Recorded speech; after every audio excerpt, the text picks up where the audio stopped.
Here we are. Morning. Morning, everybody. Of course, on every live video, there's the situation where you sit around for 2 minutes with your nostrils up in the thing, reading, waiting on somebody to jump in your live thing. Right. But, we're not going to do this. We realize it's a new show. There's not a lot of people up at 5 o'clock in the morning. A lot of people who see this, they're going to be seeing it later on. So, we just wanted to spend today introducing everybody to you radio. I am Chad Dundee, of course, and this is the superstar, Mr. Hollywood, Mr. DLMF in 2021.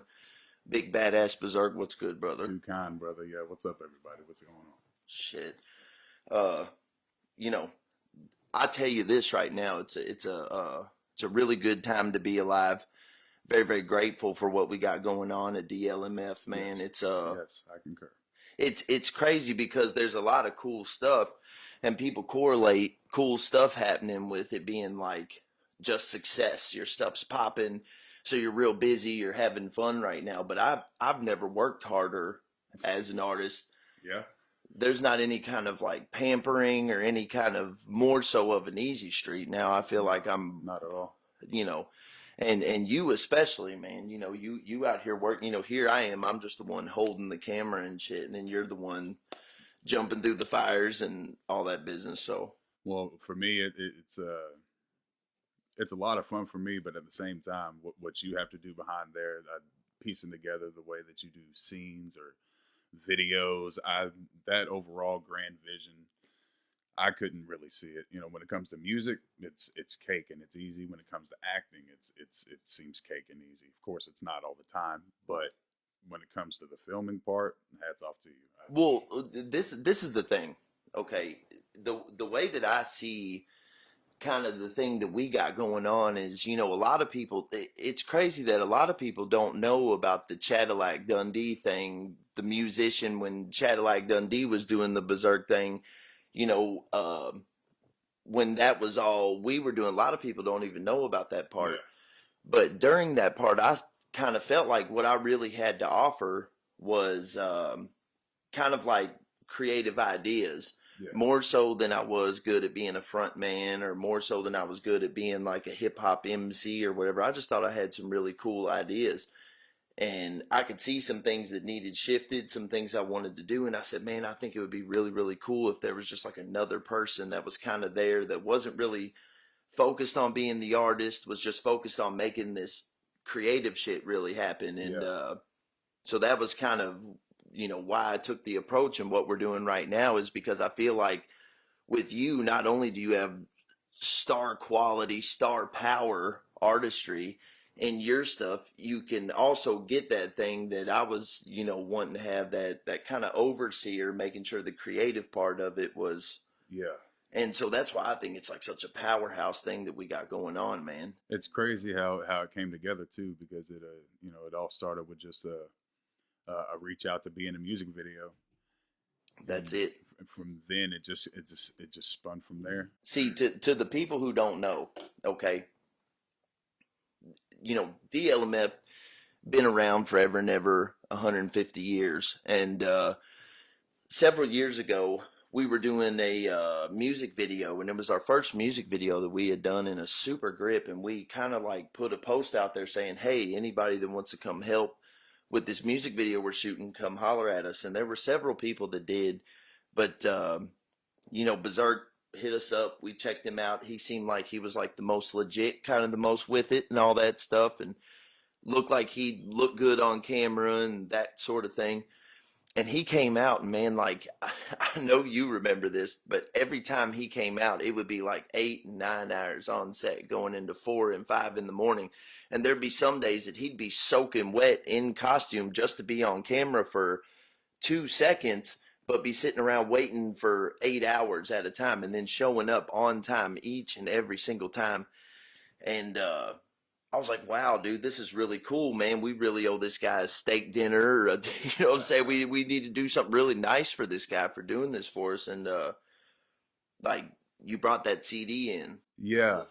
So I remember we we wrapped up one of the sets, and then one way or another we got on the subject of music, and obviously it was because of the music video. But we initially, when I first showed up, it was about business. We didn't talk anything outside of what was going on in the video. It was, okay, so I need you to sign this NDA. I need you to stand over here. Everything was, so many moving parts, so many people around. exactly, Yeah. exactly. But we wrapped up one of the sets, and you had a copy of your album on you, and I asked to have one. Well, I didn't ask to have one. I asked to buy one, and you insisted that I just have it. But anyway, but I felt like I had to give you something back. And at the time, I had no printed up CD. I had no album, no anything. So I was like, well, here I am with this hard copy of the Cadillac Unburied Adversaries album. And I have to go grab this burned disc that I have sitting in my radio to give you my music back, because that was my only way of listening to it. Right. And I just gave it to you on a like, this. I gave it to you, and then I left that night thinking that is probably my deal breaker, because he could listen to it and be like, right, wow, dude, this trash. And I swear, and we've talked about this, Joey and I, we talked about this, that like Shane Sway, a lot of y'all know who Shane Sway is or whatever. He played bass for the Cadillac band, and we were in the car, and anybody who's in music, a lot of people that aren't in music know that, it's not just 9 out of 10 artists, like rappers, that are kind of slaw with it. Like, it's more like 999 out of 1,000 are slaw with it, and not to say that I'm like some super great artist, but some people are like what were you thinking on the record? You know what I'm saying? Yeah. And so that is just such a normal thing. And that when you gave us that record, I was like telling Shane, like jokingly, but kind of not jokingly, I was like, look, this is about ready to be trash. I was like, let's put this shit in. Let's put this bullshit in. And so we put it in. And within 20 seconds, I looked at Shane, almost stopped the car. I looked at Shane. I said, dude's hard.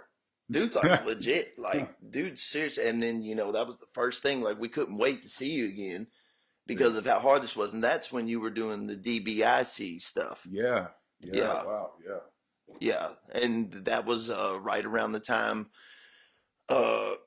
we recorded that live show, and we had you come out and play at that live show. So I was it was like in June or July of what year was it 19? Was it 2019? Something like that. It might have been 18, because I know that you played with us the night we did the Spirit of the Valley album. I know that you were on the bill that night or whatever, and I know that was kind of like the video, and that was kind of like officially where we started. And then everything we did after that, we brought you along. But it's interesting that you talk about that, the burn CD, having to give somebody something, because what some people do, some people feel like they have that you said, I got to give him something in return. He gave me something, I got to bring something back to him in return. Some people, all they have to bring me back is, well, see I got locked out my SoundCloud. You know what I'm saying? And here comes the excuses. I'm trying to get my shit. See, I got a song. It's not like the finished song. It's just kind of and I got that on the SoundCloud, but I got to remember the password for it. And that's like usually somebody's demo that they have to give you. That's as much as you get. And the reason that I thought that, and I'm not going to lie to you, the reason that I thought that about your CD when you brought that to me is because the way that I kind of learned about it was, I saw a post one time, and it was Buckshot, and Buckshot was at the Carl Casper car show, and people were giving them, blank CDs or whatever. It's like, wow, that's Buckshot. Let me pass him my CD that I'm passing out to people. Sure. And he came out and straight up said, look, if you come up to me and you give me some shit that has some marker written on it, I'm not even going to listen to it. Because he was like, it shows me that you're not going that extra mile with your shit. So why am I going to go the extra mile to, and that's not the words that he used or anything, but that's kind of what he was saying. And ever since then, I never once passed out another, I just, that all it took was me to see that. And I said, you know what, everything that I ever give somebody's going to be legit with no excuses. Like, let me hear your shit. Let me see what you got. And all I got to do is go as far as reach in my back pocket. And that's, you know what I'm saying? So, I guess, for what made it work out awesome is that I felt like individually we both had something dope going on. The thing that you had to offer on your end was the absolute pro way to put it out there, and that's Sure. what I was missing because I didn't know any better. You know, I just thought you went to the studio, you recorded a song, and you just put it out. Right. And you just keep shooting shots out of a cannon until something strikes. You know, man, that's it. And it's like kind of like the reason I wanted to do this podcast too is because when it comes to this stuff, it's like I have such a love for the art of it at the same time as it being such a shock that anybody, and I'm not saying, I'm not some rock star or anything that people like flood when I go to public events and stuff. I mean, I'm nothing like that, but I've gotten people to listen to my stuff, whether they liked it or not or whatever. Right. But I've had some people hear what I've got to offer, and I don't know. It's like it's such a surprise to me that anybody that was like a stranger to me would be into my stuff or anticipating my next stuff. That whenever I came out publicly, I wanted to like give them this character, like. I wanted to be in character. I wanted to give a show. Even if you bumped into me at the grocery store, I wanted to be Cadillac Dundee because I was so in love with the art. I wanted to constantly be putting on a show. Yeah. Part of this podcast, what I want to do is kind of like show what it's like kind of on the real behind the scenes side of it, like a little less of the character mode, because a lot of people, especially the whole anti-Chad, anti-DLMF people, they come out in this super ugly, nasty, aggressive way where no matter what I say or do, I'll never have a chance. So I'll be purposely pokey, kind of stirring it up. I'll kind of like in a passive aggressive way. Because it's just another day. And it's just, it's like, I really don't care about it, but it's like, let's make something out of this. Let's make a show out of it. Yeah. You know what I'm saying? If it's just a couple 30-plus-year-old men sitting around arguing on the internet, that's stupid as shit. Yeah, but if somebody drops a pipe bomb in there, if somebody drops you know what I'm saying? It's like, boom, that's what everybody's looking at. And all you got to do is drop a link. When you have one of those super drama posts, drop a link. Artists that are watching this, if anybody's drop a link, okay? You get yourself in the drama for whatever reason. If it is good, if it is bad, drop a link, okay? Yeah. And then... And look, and when their mama's in, look, look, check this out. Here's another thing. Here's a little bit, look, and again, I'm no rock star.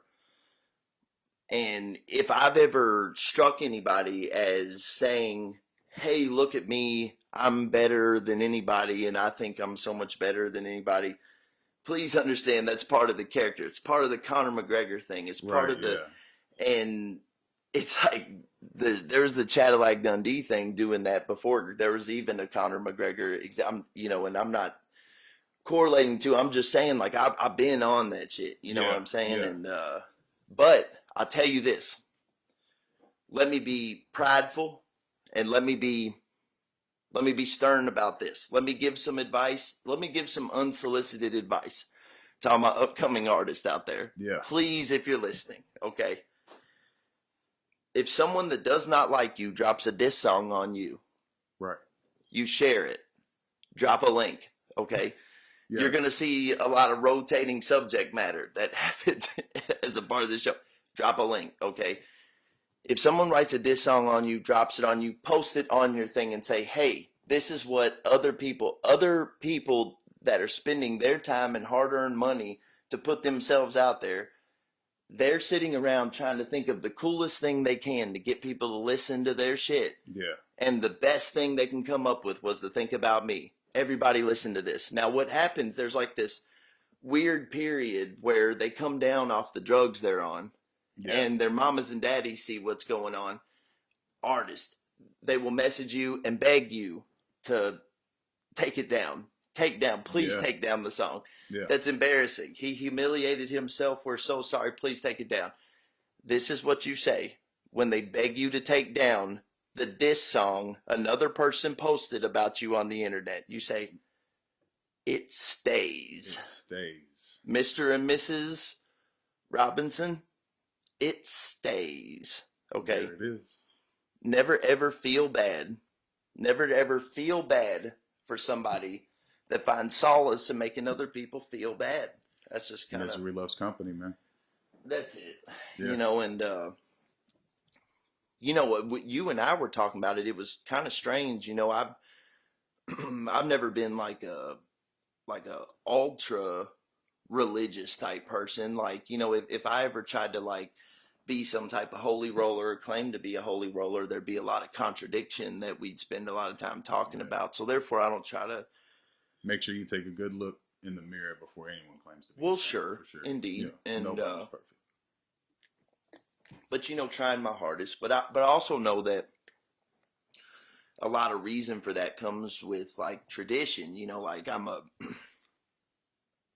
an old man. I'm 35 years old. Stop I mean, figuratively speaking, I just came up in a house where you didn't do bad things, not because you it. were Yeah. scared you're going to get your ass whooped for it, but you didn't do bad things because the Jesus was watching, kind of thing. Right. You know And what I'm saying? Santa.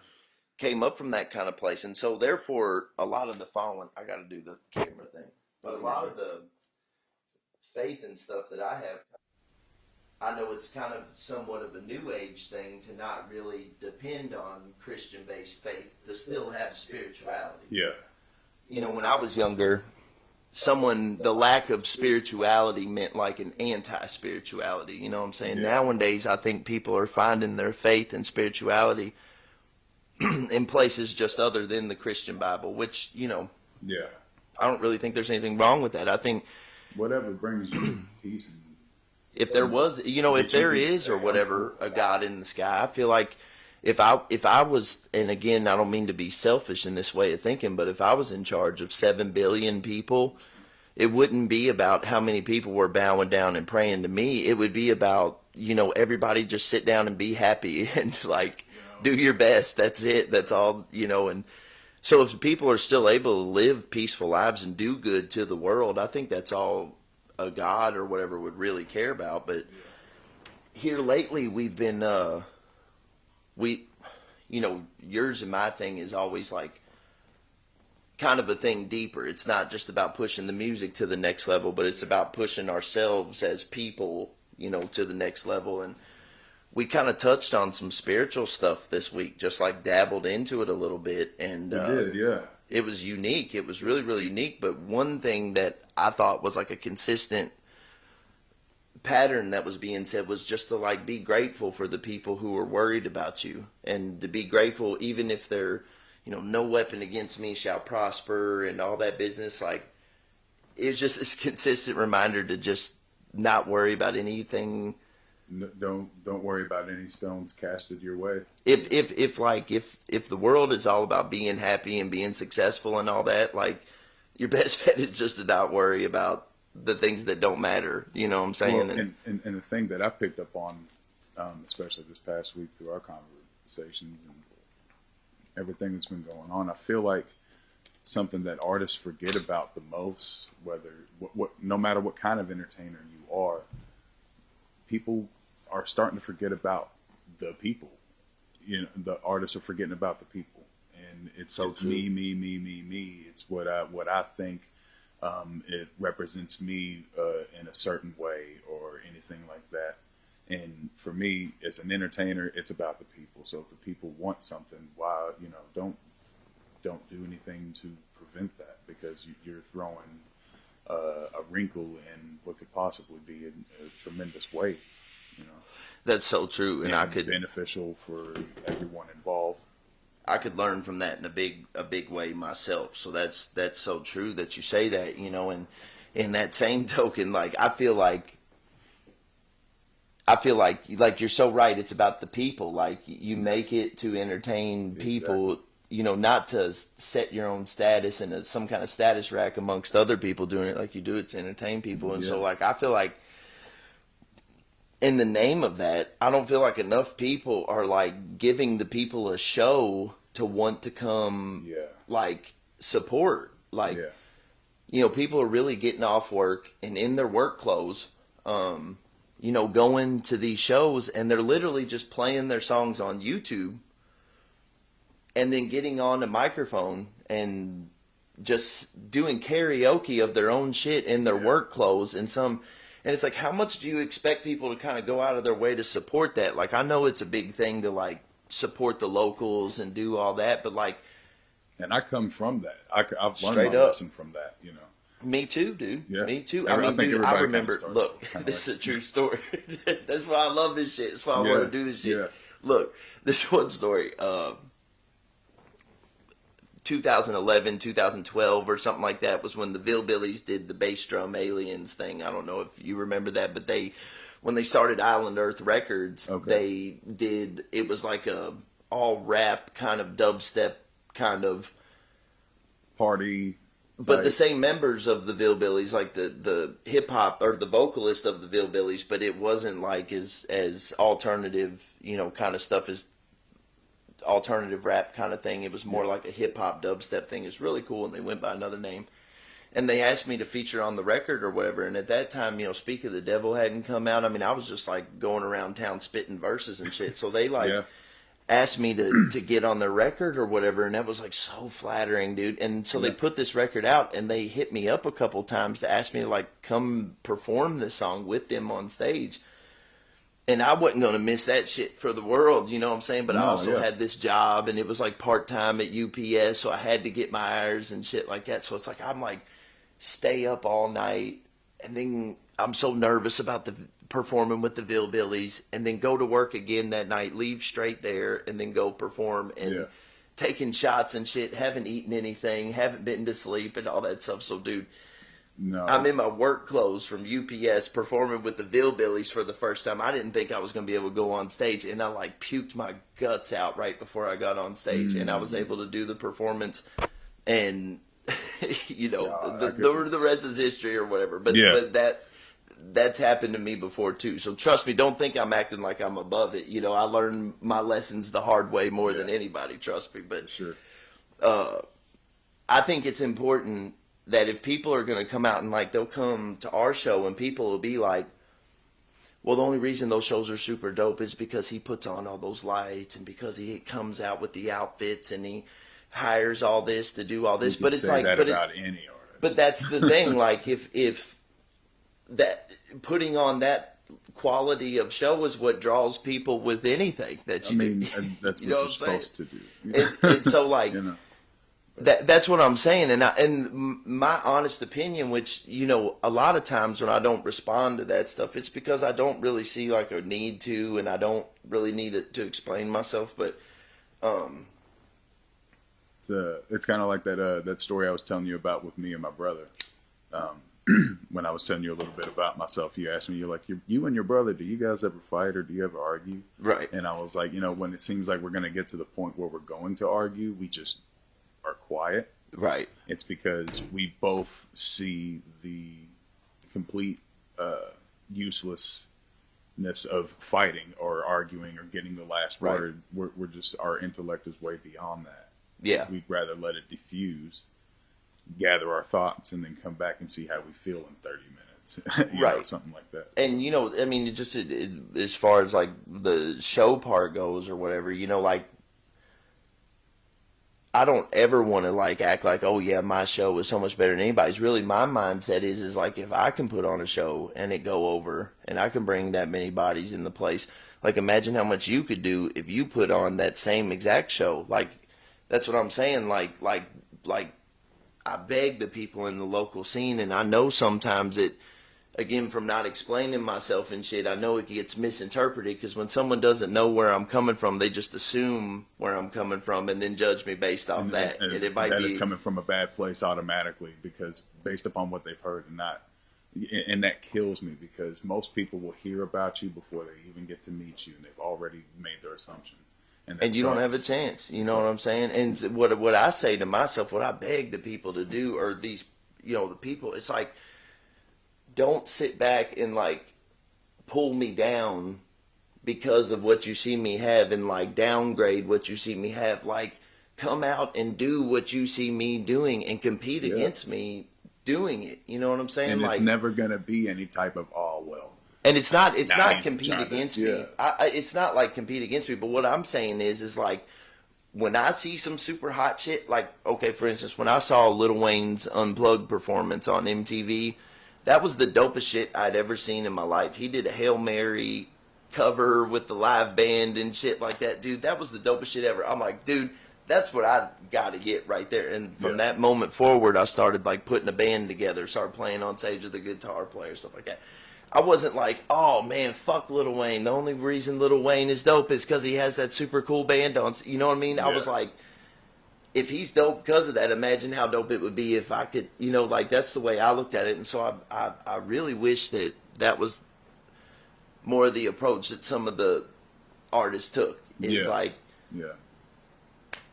anytime anybody accomplishes anything out here, I really try to be happy for them, you know what I'm saying? But I use that as a motivational push to be like, okay, all right, now it's my turn to come make something happen. You know, it's like, I think that's what camaraderie is or something. I don't know, but there's just so much of like, fuck that guy, I'm not going to listen to his stuff. I'm not going to I'm just going to like pretend his shit doesn't exist because he wouldn't be shit if he didn't have this, you know what I mean? And then lo and behold, the very next thing you put out, they're all over it.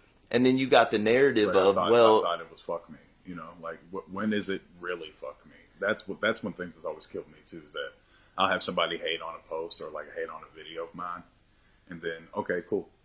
I'll post something or put out a video the next month, and you're back to hate on it, too. It's like, then why didn't you write me off on the first one? You know what I'm saying? If that first one was it for you, then now you're sticking around just to hate. And that I've never done that to anything or anyone in my life. I've never felt the need to make sure that I voice my opinion to the person that I dislike them every time I see them put something out. Like, even if I don't like it, you probably won't even know it. That shit chills my bones. I'm not gonna lie to you. When anytime somebody sees your name, they see it as an opportunity to put some passive-aggressive shit on there where it doesn't look like they're hating directly, but they're definitely on there, like, talking down on you and shit. When you don't even... belittling your success in any way that they can. And you know what? It's like... This is a point that I've been thinking about wanting to do on here. 2 points, and allow me not to forget because I'm old and it's early and whatever. But, you know... There's a lot of, like, competition and stuff that comes along with this. There's, like, a drive, you know, that comes along with this stuff. But it really all comes from a place of love. It comes from a place of, like, hoping that the scene does good. Hoping the scene sees me do good and wants to do good. Or I see the scene do good and then, therefore, I want to do good. It's like a place of love. Wherever the competition is, it's all about the greater good. I see a lot of people coming from like a place of hate where from the start, all they want to do is just kind of bring everybody else down except for themselves. Yeah. And the thing about it is with me is like what so many people do is they'll be like, oh, look at these. You know, I saw something the other day that was like one person mad about an album, one person mad about the new album coming out because there's going to be money made on it. Yeah. And then another person on the post saying, oh, yeah, that guy, Chad, is so stupid for even thinking he's going to make a dime on that album anyway and all that shit. And I'm like, dude, I'm literally like virtually giving it away for free. Yeah. I'm not making shit. Like, we're talking... after the cost of putting we're talking like with internet streams and shit, we're talking about like $20 over the course of a month to split like 10 different ways. Like at the end of the day, if I was to really go out and start explaining myself, it would come down to the point that, like, all of these grown men over the age of 30 coming together to culminate against one dude over screwing him over, like, $2. You know what I'm saying? When everything was, when everything was good and dandy at one point. And so you got one person like, man, I'm super mad about all this money that's going to be made, and I'm not getting any of it. But then another person like, oh, he's stupid for thinking he's even going to make any money anyway. So I'm like, aren't y'all debunking each other's arguments on your own shit? And it's like, they're all hating. They're all coming together hating. So there's this notion of, well, we're all on the same shit, so we must be right kind of thing. You know what I'm saying? But exactly. I can't focus on that because, like I said, our thing, I really try to make it come from like a place of love. And if it's from a place where it's like degrading or it's not providing competition or any kind of steam or anything like that, I don't have like the time for it because people will attack numbers. Like, Well, I mean, it'd be a different thing if the person who doesn't want the album to come out, if that album was degrading to them in any type of way, or putting them under, or making them look like any less of a person, when really that album coming out is doing the entire opposite. It is showing the full spectrum of a capability from an individual beyond what you normally see. And not only that, it didn't just go through a just initial mixing. It went through a post mixing. Exactly. To reassure that. On a super professional way. And you know, it's super hard. The hardest thing about this business, and I think you can attest to this, like, you've been running with us for long enough, it's really, really super hard to, like, be in a studio session that's like the upwards of $100 an hour. Yes. And you're in there mixing somebody else's shit, not your own shit. Not even your own. You're in there mixing somebody else's shit, and while you are mixing their shit, saying, no, he doesn't sound good enough on this. Let's do this to make him sound better, While you're doing that, you're reading a post about how terrible you are for even putting it out to begin with and shit. You know, because of what ends up being $2 at the end of the day. Like, that's the money that's being under question here. Like, you know what I'm saying? An average of about $2. And the other point I was going to make before I forgot it, I'm surprised I even remembered it this long, was now look here, I forgot it. No, I'm just joking. But when I was saying that people would attack, like, internet numbers, like, they'll get on there and they'll be like, oh, you aren't shit. You're, you know, a complete embarrassment or whatever. Yeah. Because you only got, and I mean, it'll be somebody that'll go out and buy views. They'll go out and buy their views. Yeah. And then sit on these views and then go and attack somebody because of their low level of organic views, and then use that as some kind of, like, measurement of what kind of artist, a person, a professional that person is, just to kind of bring them down or whatever. Exactly. And it's like, strip them down to the bare bones. Like, I'll give you a burnt disc of both of these artists without anything on it, and then you tell me who's the better artist. I think a lot, right? And I think a lot of people, and that's subjective too, which I think is the cool part about it, is because there may be a huge chunk of people that think one way, maybe a huge, and I'm the type that wants people to have both to choose from, whether I'm on the top end of that or not. Yeah. Where other people want to be the only thing in the pile, you know what I'm saying? And I think that that's kind of like a cancerous way of being, which, to each their own. I'm not here to, like, talk about the right way. And it goes into my next point, is, like, the way that I really think of this shit. Like, if we put the shit out there and I go to sleep and wake up the next night and 250 people watched it, or 250 views or whatever, to some people, they look at that, and because of the society we live in and everything, they, like, get, you know, they don't like that. Like, they get discouraged about that, deflated. Well, the second they see it, it's, I don't know if you remember the post I made about it or not, but we need more of, I don't care if anyone likes this, I like it, instead of no one likes this, so I won't. But honestly, it's a mindset thing. It's which is, you're right, which that's totally right. But it's a mindset thing because, and that air conditioner's running. I'm gonna turn that off. But anyway, it's a mindset thing because the way that I'm thinking about it is, dude, since the time I went to bed last night to the time I woke up this morning, that shit got played 250 times. That's like saying, Joey, I like your song. Joey, I like your song. Joey, I like your song. Joey, I like your song. 250 times, you know what I'm saying? Or no, not even Joey, I like your song. It's Joey, I'm going to give your song 3 seconds. Joey, I'm going to give your song 3 seconds. Joey, I'm going to give it 250 times. And I don't really care what I sound like saying this, but to me, I'm grateful for that. I'm like, dude, that shit got played 250 times. Like, you know, you look over it over the course of a week, got played 1,000 times or whatever. Like, look, here's the deal. I'm sorry if I'm ranting here. Okay? This is what this is for, brother. But like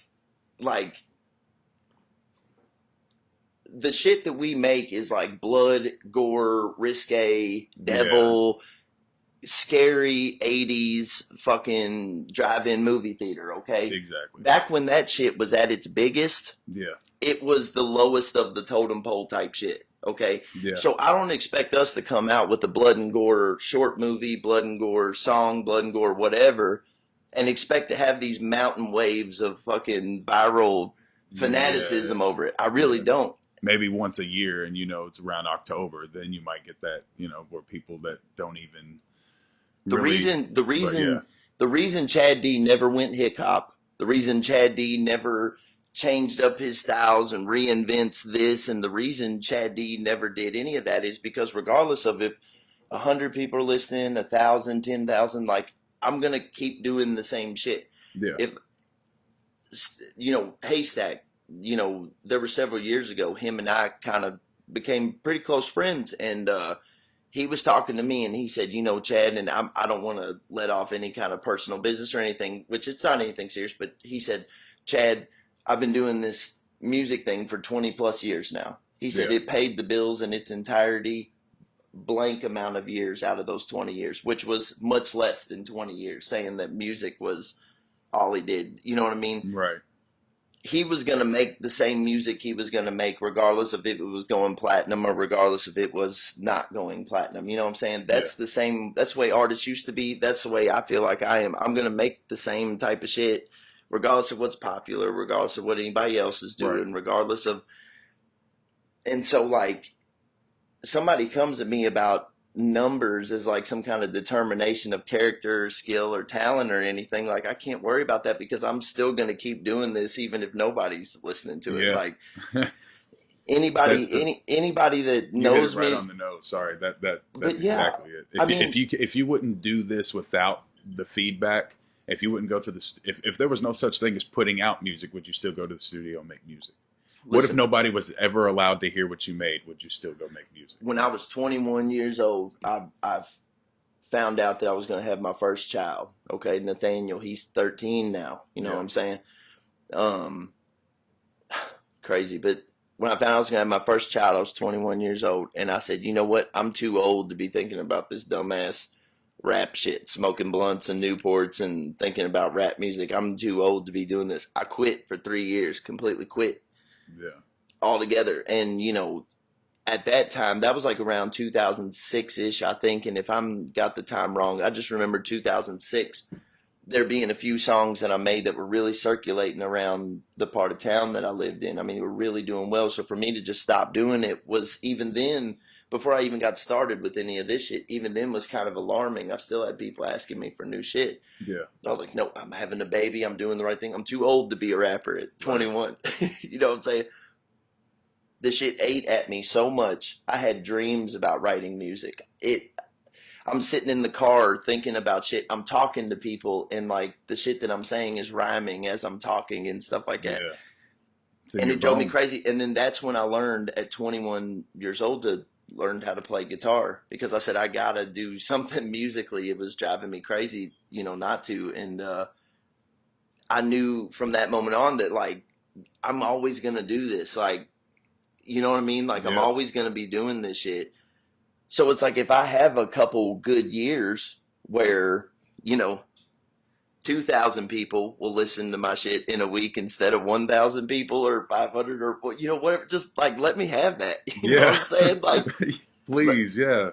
And it's like, I really truly hate it that they don't appreciate that, but it's like, I kind of appreciate that, and I appreciate everything that they're putting out and whatever, like, everything they're doing. It's just, people are really, really hung up on these views, on the status rack shit, on how many likes you get on the shit. And it's like,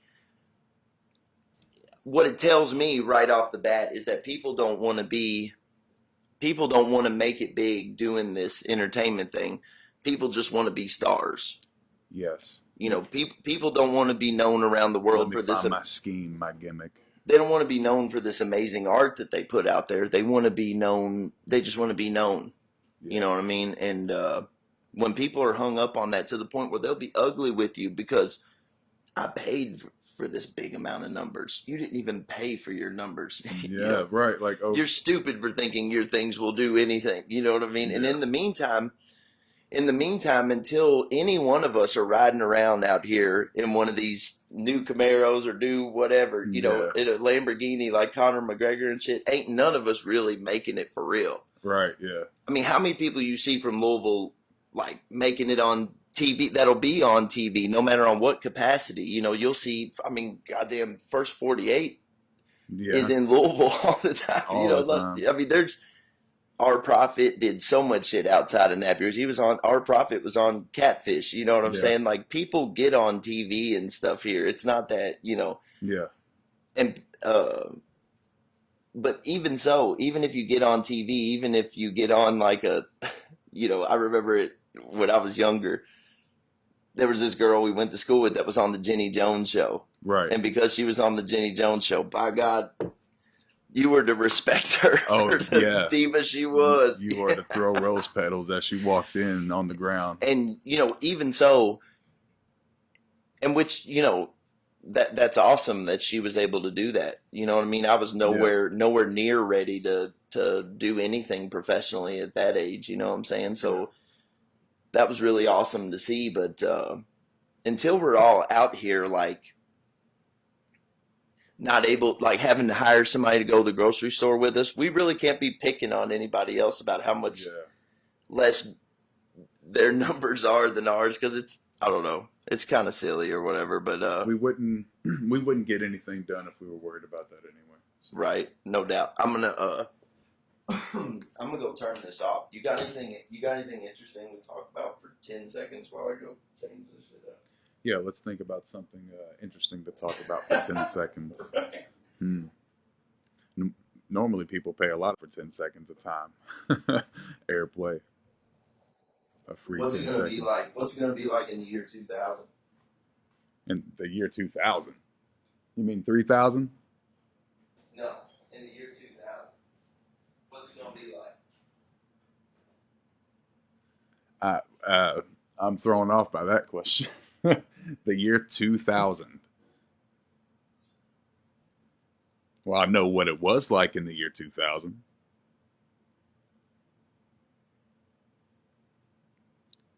Hardly know what it was like in the year 2000 at this point.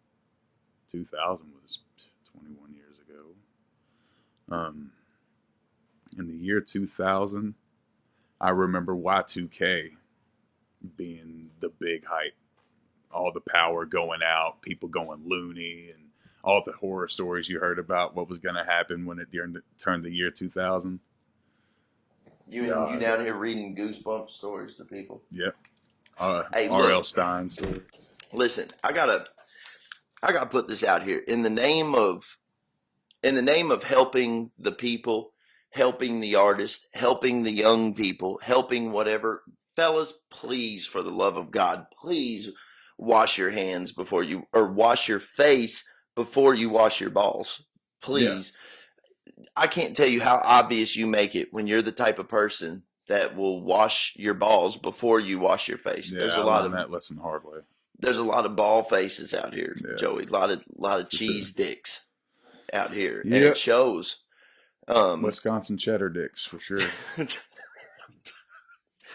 No, seriously. Okay, so we talked before this. You didn't watch the That might have to be the title of the episode. Wisconsin cheddar dicks. Wisconsin cheddar cocks. Oh, even better. The WCC. So you said you didn't watch the UFC this weekend. I did not. I was more than likely, yeah. Doing something else. Mm-hmm. Can you see if this camera's hitting record there? Yeah. Yeah, All right. we're good. Can you see mine? Yeah, it's good. Awesome. So, okay, so here's the deal. Lots and lots of fun. The kids came over, and here lately we've been there's been a lot of good boxing and fighting on lately. Yeah. And I used to watch it heavy. I really don't anymore. I don't even. The only time I watch TV is when it's time to call it a night, and it's rare that happens. So, man, I tell you, I'm the same way. There's few things that I'm really into watching, and I think I watch. I mean, but it's a lot of stuff like YouTube, like the yeah. suggested videos on YouTube is usually, if I'm watching anything during the day, that'll be it, Yeah. But when the boxing matches come on, see, like I'm all into watching the karate leagues and jujitsu leagues, kickboxing. Like Yeah. when you can find it, because there's not a whole lot of it out there. So I'm always looking, and like the what's his name, the kid from town that Oh, the boxer here, yeah, that's Carlos Dixon. Dixon. Yeah, we Yeah, just went and watched the Dixon thing, but there's another big guy shout on out the to him, card. by the way. Congratulations on his W. That's good. Yeah, that was a really cool thing, dude. They had Yeah. the I guess that's the Iroquois amphitheater, and they had the ring up on the stage, and then the Oh wow, seating around the I didn't even ring. get to make it to it either. That's They had I like think it fold was in the out chair studio. seating around the ring on the stage, and that was clearly what VIP was. Yeah, And then the amphitheater seating was where, it wasn't like circling around the ring, it was just that front half of it, and that was really cool to watch. yeah. Um, there was another dude from Louisville that was on the card too, that was like they were going nuts for there, and Uh, I don't want to swear to it because I don't want to. But I went to school with another guy that boxes that's from here. His name was Deshaun Ross.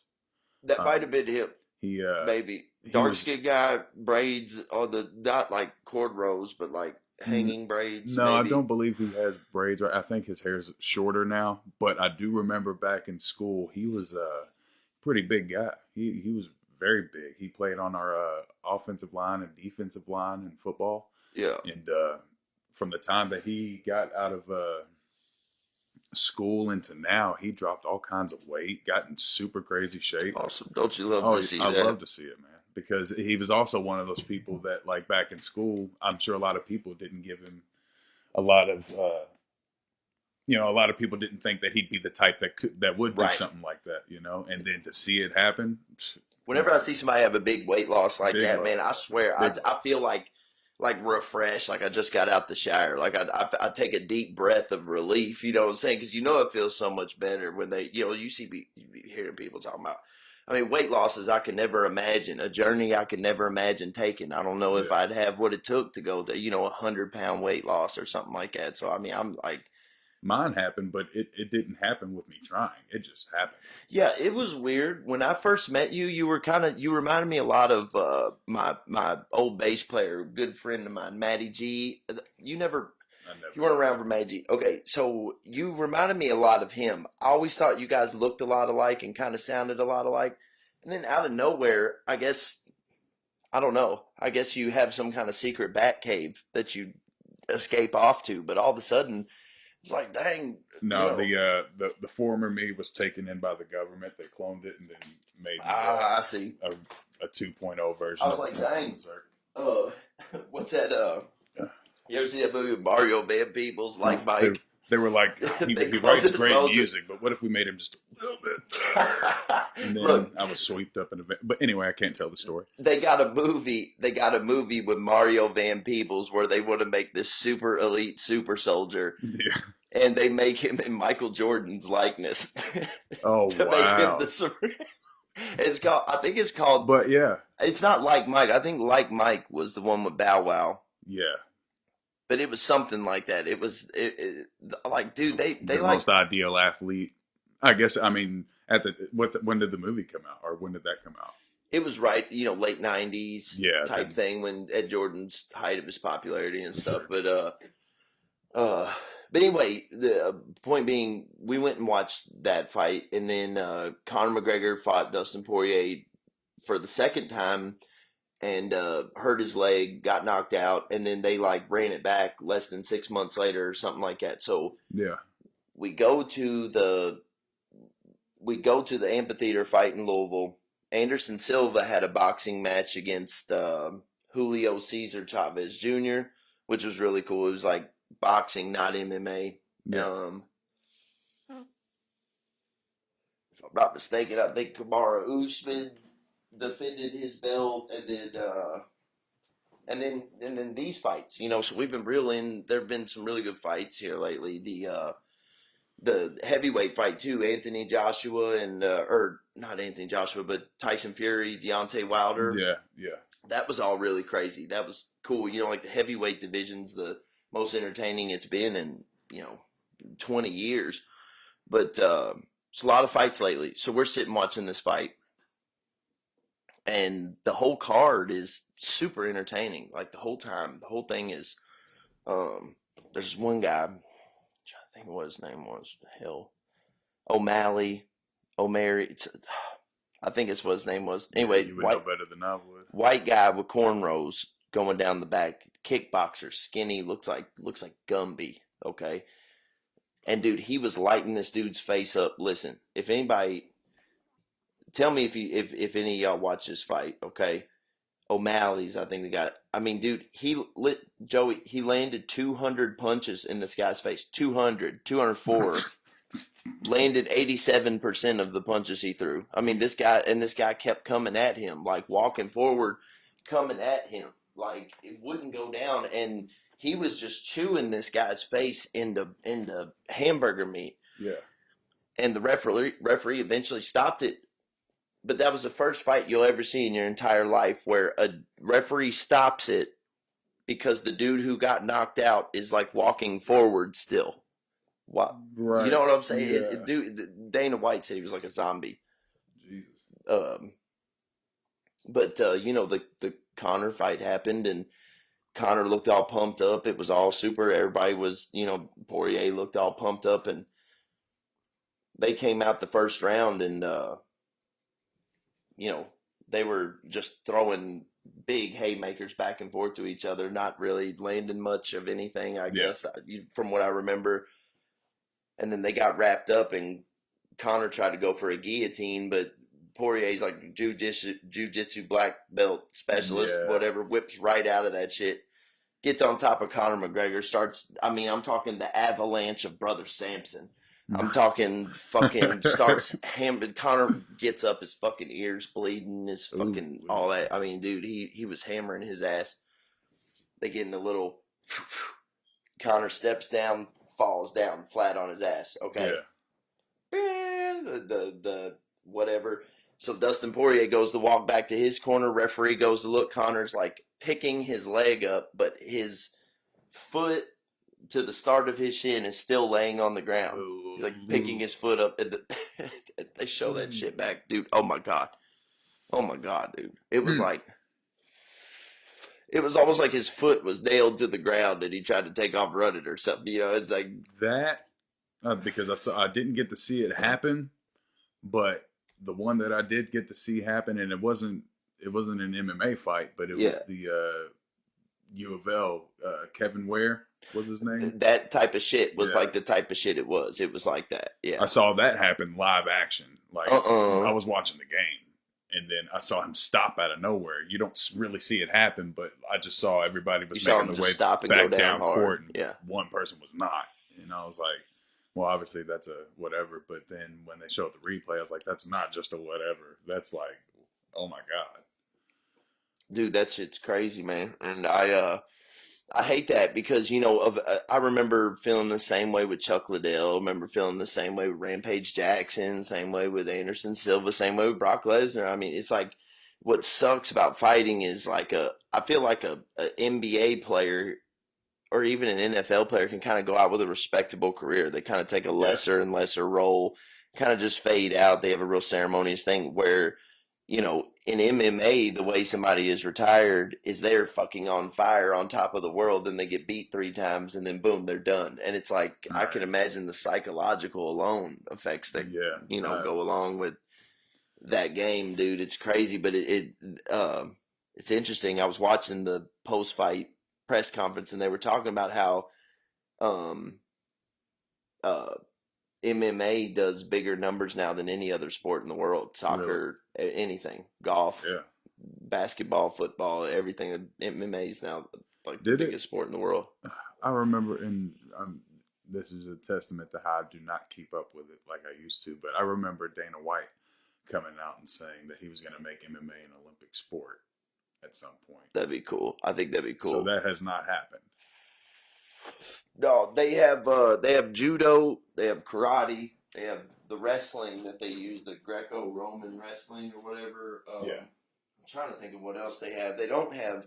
What I'm surprised they don't have is the jiu-jitsu, is because that's like become a very accredited fighting style.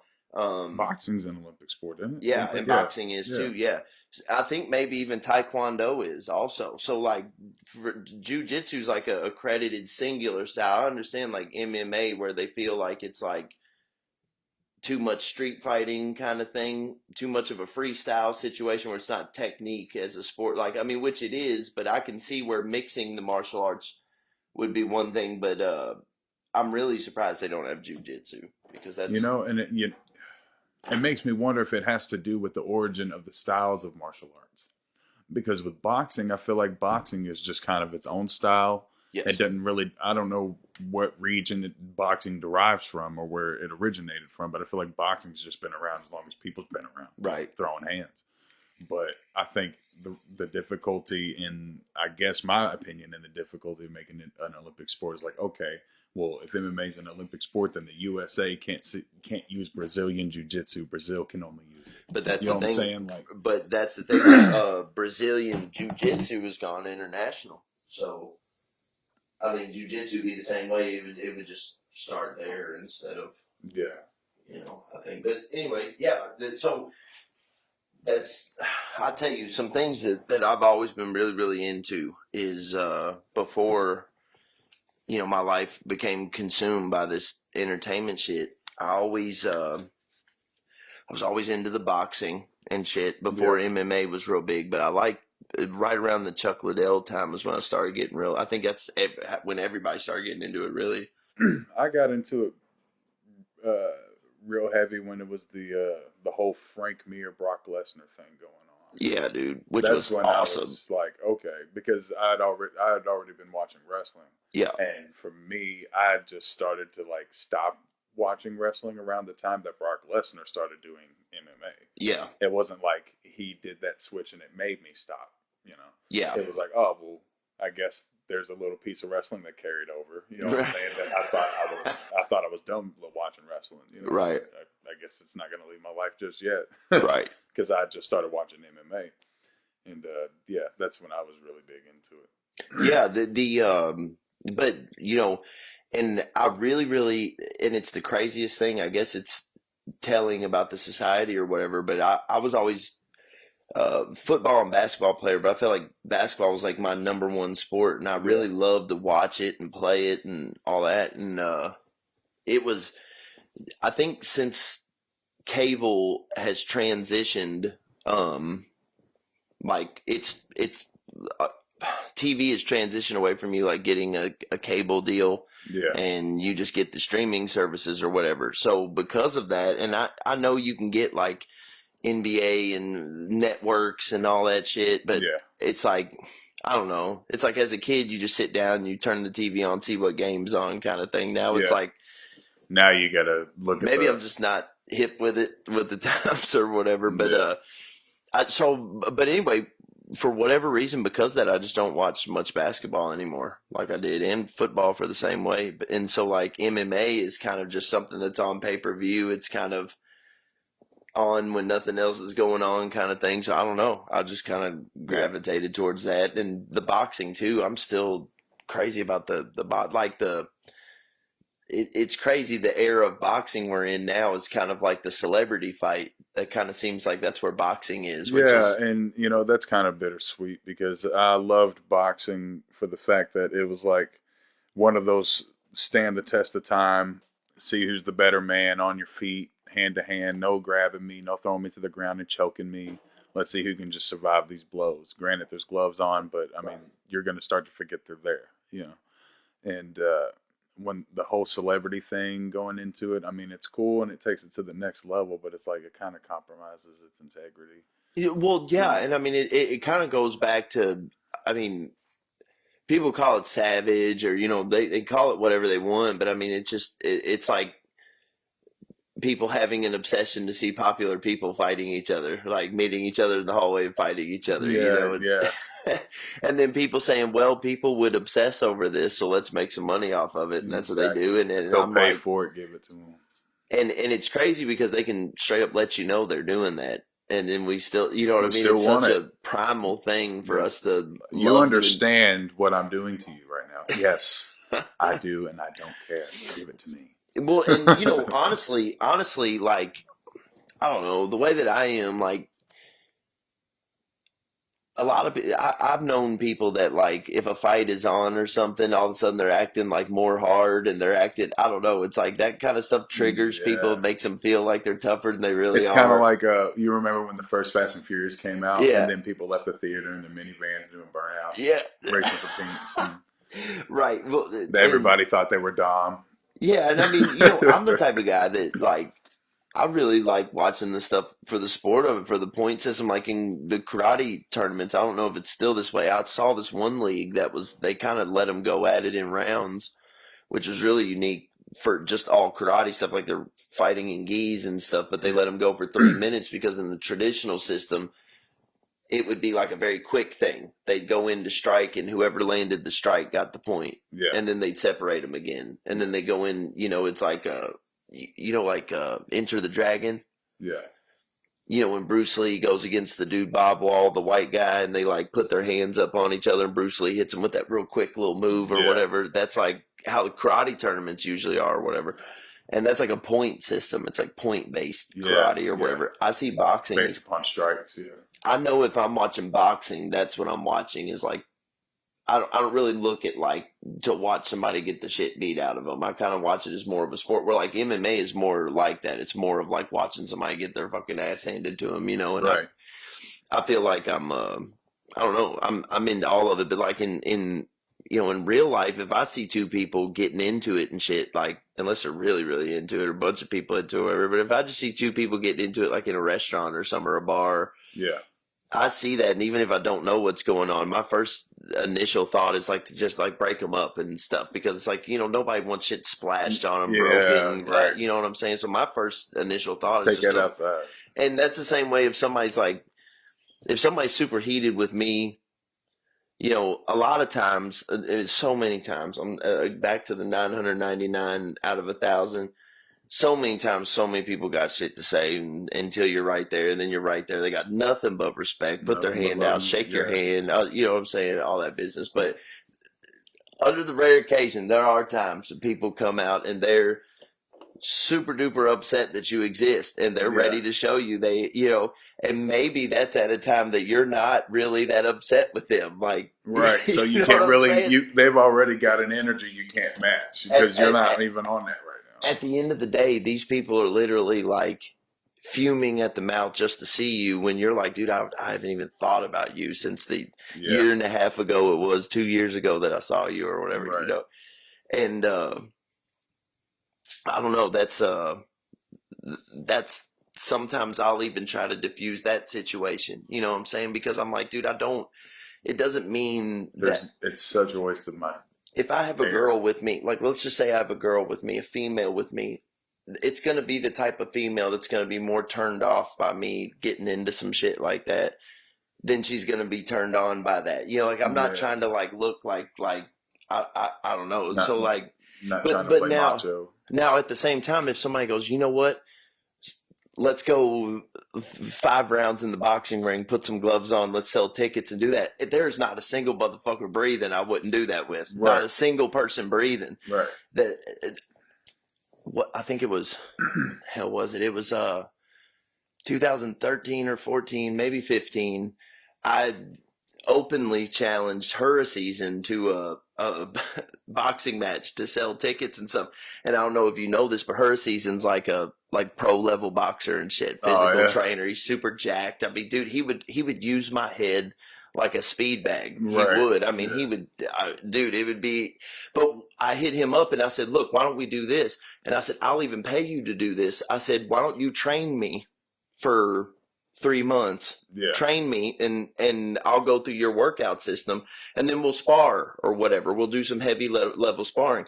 If you put me out in the first round, if you put me out, whatever, Right, it don't matter. Yeah. But we'll do this thing. You know what I'm saying? And he said that, he was cool with it, and it never really worked out like that. But if it's that kind of setting, there's not a person in the world I'm, like, afraid of or anything. But Right, at the yeah. same time, if I'm, like, kicking it at the bar on my first date with a girl or something, then all of a sudden somebody runs up on me because of some internet beef or some Facebook shit that was said in a comment or something, like, I'm just not, like, on attack mode beast level. Yeah. Or, And what a vulnerable time to catch you too.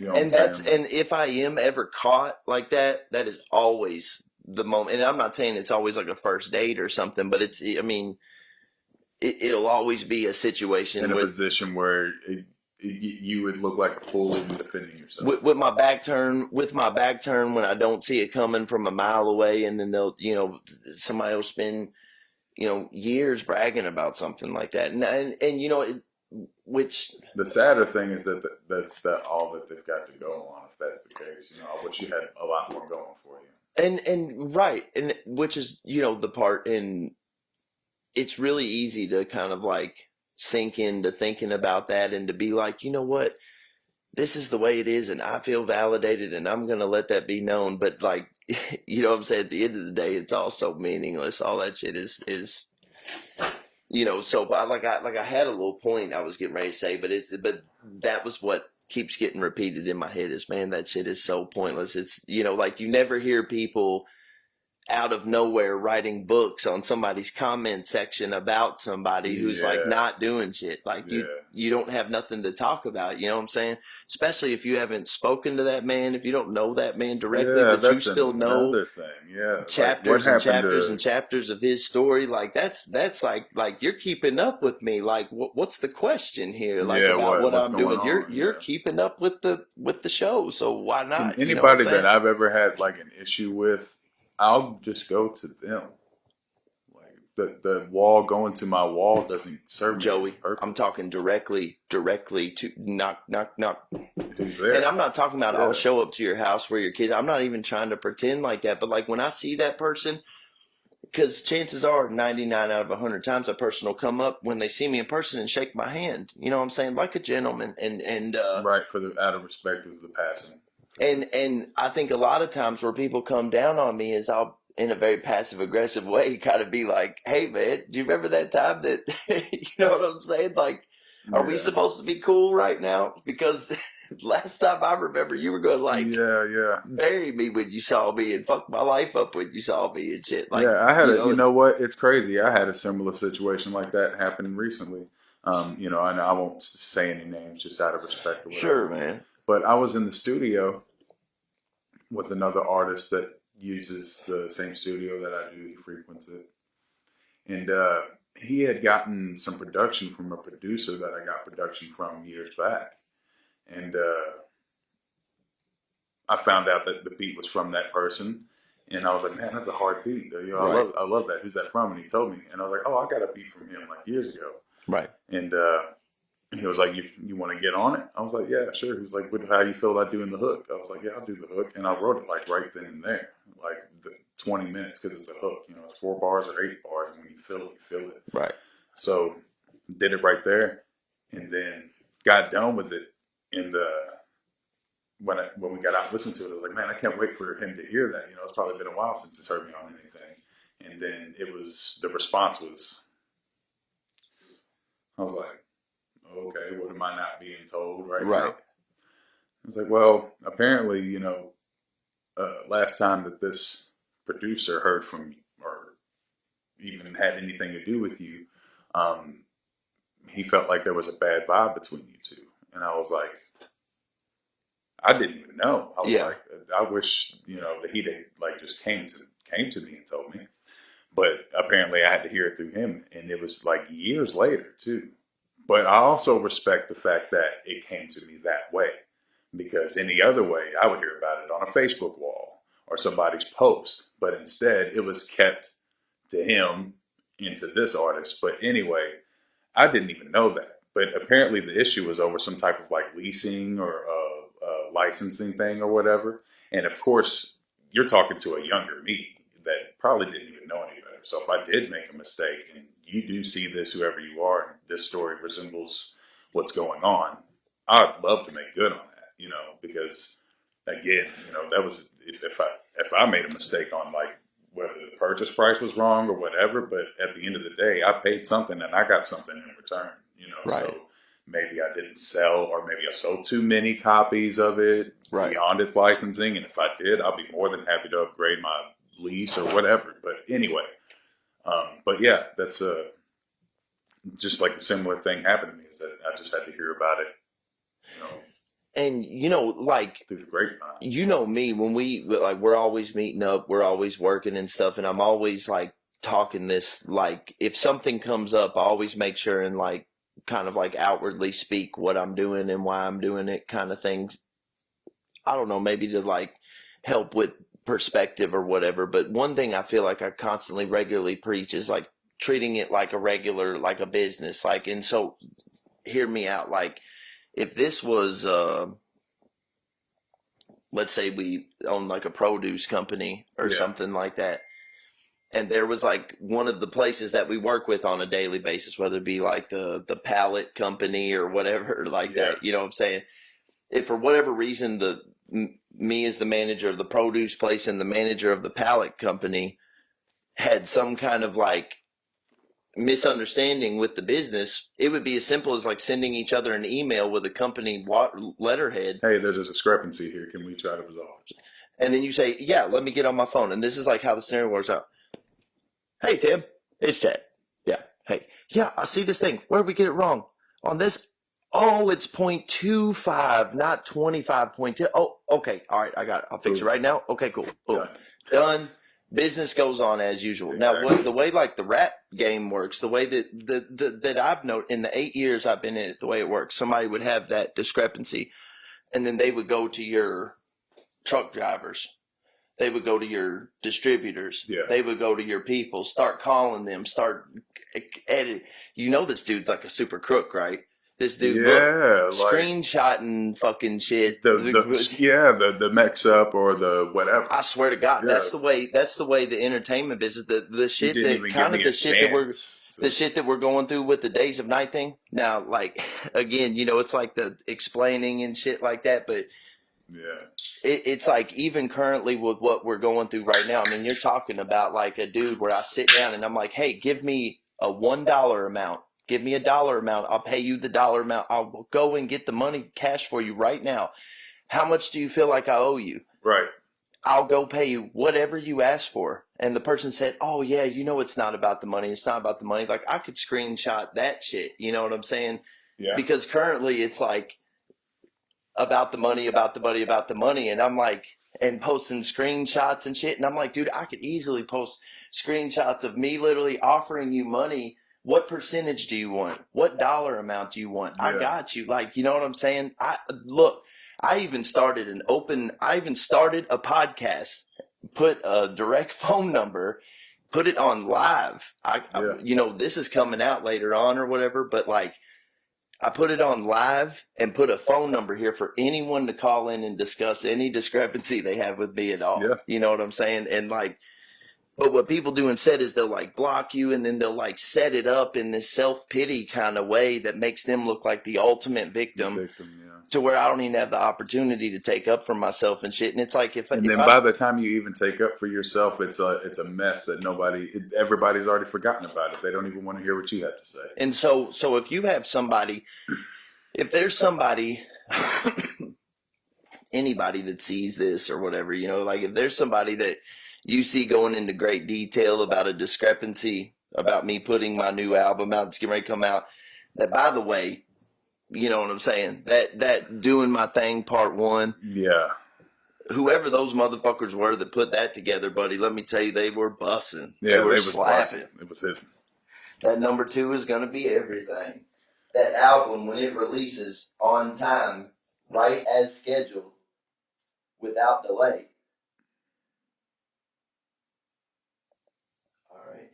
As soon as that thing happens, that's probably be off the chain too. But yeah, that's the work that went into that. But there wouldn't be we could run for the time that we just did and still wouldn't be enough time to explain what went into that.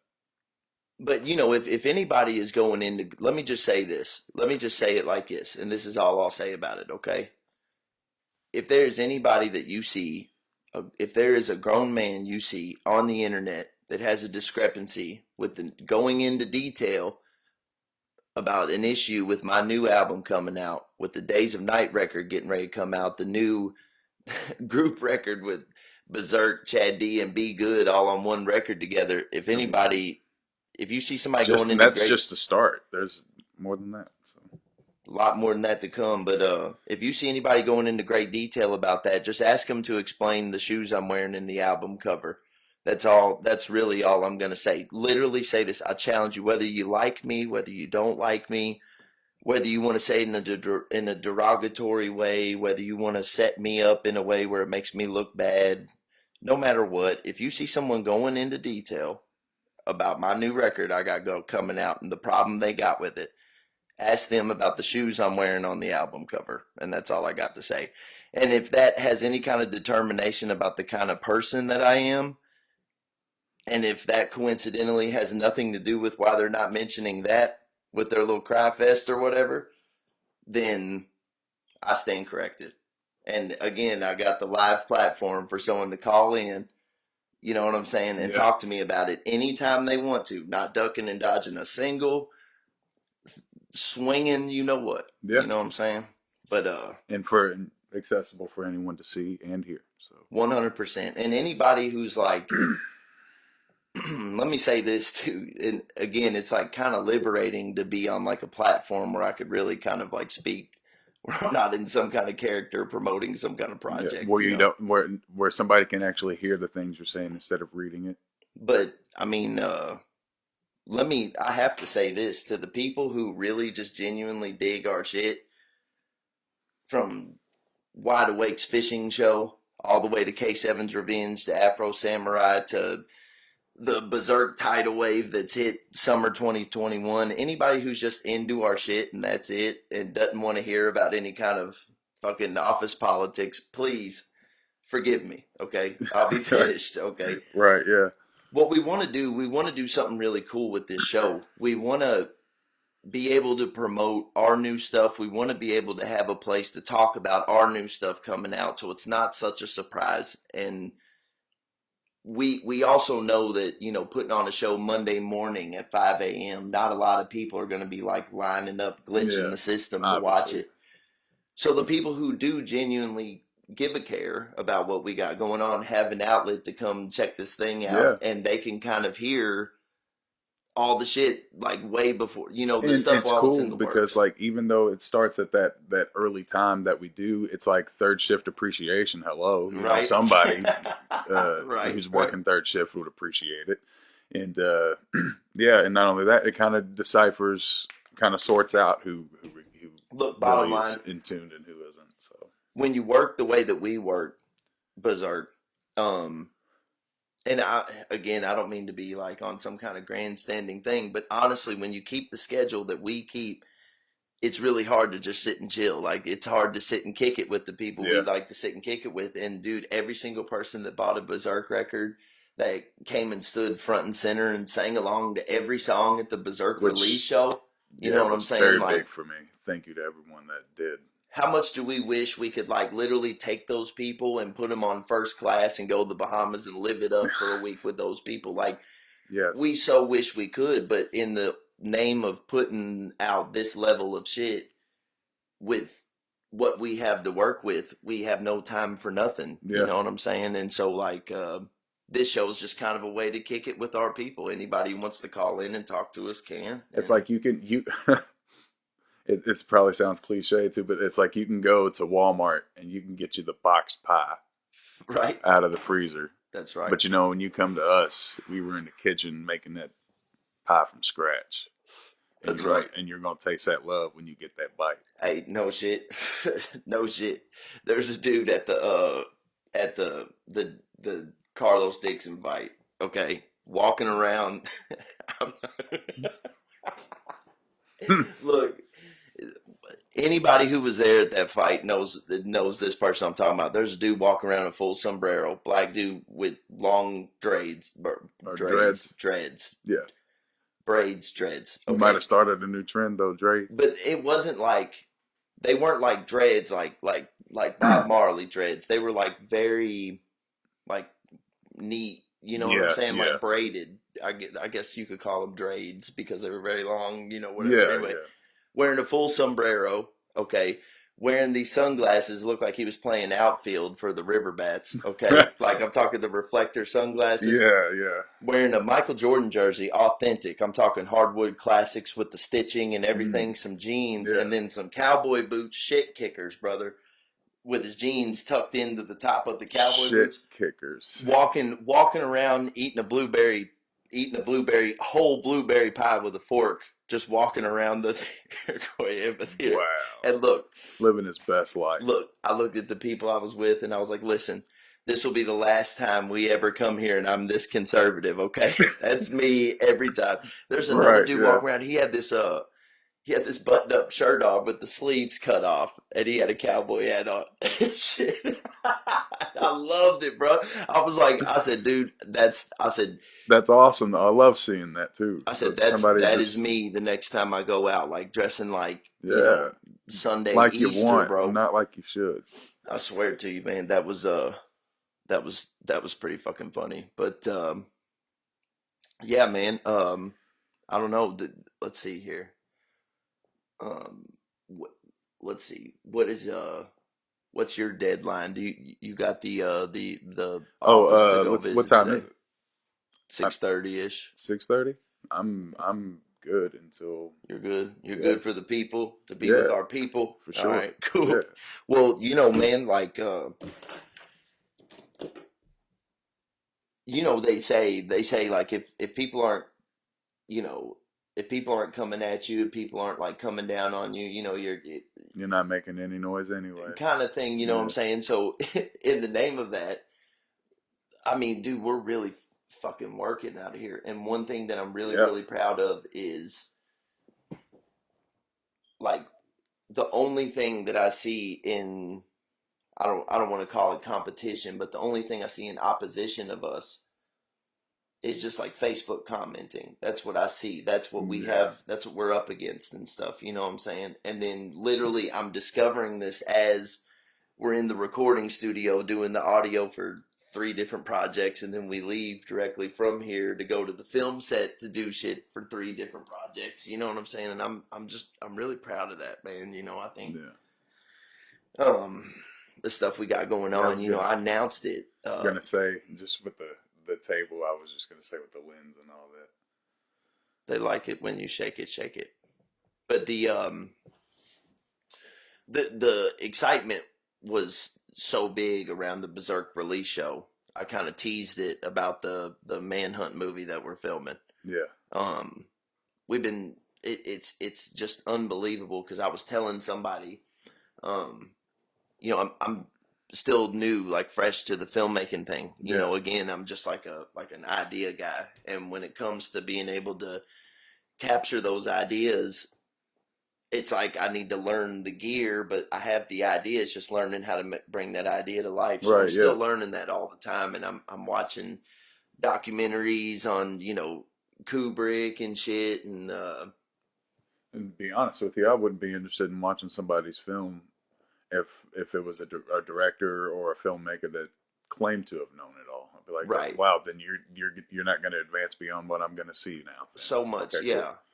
And Because I'm so not going to learn I'm anything. watching these movies, and they're talking about this level of dedication that they take to these characters that they take on. They'll take on 3 years of their life, and where 3 months of that is them actually filming, but the other rest of the part is them moving across the world to live in some village so they could just be a believable character or whatever. Yeah, And I've explained it. I think I made a post about it, how it's like it's crazy how our thing is, you know, be that for one project and then go in the bathroom and change and come out that same way for yeah. another project. You know what I'm saying? I And was just talking to who was it? I think I was talking to my engineer Duke, John Duke. Shout out John Duke, by the way. Yep, right. Um, but now, my car, on Pineapple Express yeah, in the yeah. beginning, where he's like, he serves subpoenas to people. Oh My yeah. car's starting to look like that now. I've got like 5 to 6 different wardrobes in my car at all times, Like you're a and process server. I feel forced to explain it to anybody who they're like, "Do you live in your car?" I don't. I And just got to be ready to well, you know, go. the trippy part about it is that half of them are bloodstained. Yeah. You know what I'm saying? Oh, walking into Thornton's 4 a.m. bloodstained. Those Yeah. stories. Yeah. That's the biggest trip because you know, like you're out in the woods or you're in some place that doesn't have electricity or AC, or you're, you know, for hours and hours we're at these places, and it's almost like being in character, being there. It makes you want to dedicate and like Yeah. sweat. It's like it's really not that big of a deal to go above and beyond. You really don't realize how much you're doing until after the fact. You look back because once you're Yeah. there, it's like you're really feeling it. Yeah. But you're also there sometimes without something to drink, or just like maybe you got a Coke or a Gatorade on your way there, but you done finished that 2 hours ago. You know what I'm Yeah. saying? And Right. hungry without anything to drink or whatever. So it's like when you get done, you're like, Waffle House, don't talk to me unless you know what I'm saying, until we pull up in Waffle House. It stays. Yeah. Oh, dude. Waffle House. I'll take off running. If this car don't start soon, I'll take off running to the Waffle House, especially Yeah. because Jay's was right there by Waffle It House. was. So you could Yeah. almost smell it in the air with the shit. So you didn't care what you looked like. You didn't care if you were blood stained, had a big, you know, gash prosthetic on your face or anything. And, Yeah. you know, eventually got to the point where the people in Waffle, they didn't care. Like they weren't even alarmed anymore, you know. And Right. I said, it'd be unfortunate for somebody who came in here really fucked up, just got hit by the car or something, you know what I'm And they saying? just don't care Well, they because. think they're one of the film crew, you know what I'm saying? But I wonder if that ever happened. Hopefully it didn't. Like someone like Uma Thurman in Kill Bill, when she comes walking into that Yeah. diner, she got dust flying off of her. Walking in, Right. they're like, Cashier's like, wow, yeah, you found a good one. They haven't yeah, left character yet. rough night at the office, Yeah. honey. It being dead serious. Yeah, You know what I'm they saying? still haven't left character. Mm. But yeah, dude, the so we got Manhunt, in which, you know, we kind of adopted along the Reynolds brothers along the way, a Yeah. couple of them anyway, which those dudes are fucking animals, man. Like I've known them forever. Just Aaron Senior, Homicide, we had done some music together like way back when, and those guys came on, and it's like that was, I don't know if it's because that's like exactly what we were looking for, what we needed, and but it wasn't just like a specialty in one particular thing. It was like the acting, the creativity, the yeah. pitching in of ideas and stuff like that. Those guys are just so dope. And their enthusiasm too is kind of it's contagious. You know, like the way that they, when they're giving you an idea, like you can feel their confidence and excitement behind it.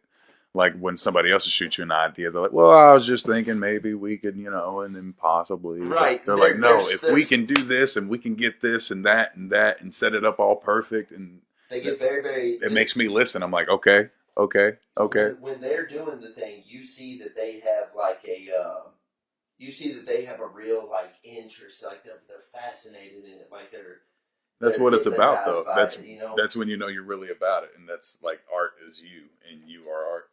And that's what's so cool about them. And then, you know, once you get those guys in character, and they Tyler and Dylan, I believe, and I believe that there's more of them, but I know for sure that Tyler and Dylan work at the Baxter Avenue Morgue, and they put us all the way on with their, like, you know, like on social media, you'll probably see me like just hanging out behind the scenes, or like Yeah, kicking it at the Baxter Avenue Morgue, just hanging out, kind of flexing before Halloween, like I'm a VIP there or something. Well, the reason for that is the Reynolds brothers, without question. oh That's yeah, not my hookup; that's their hookup.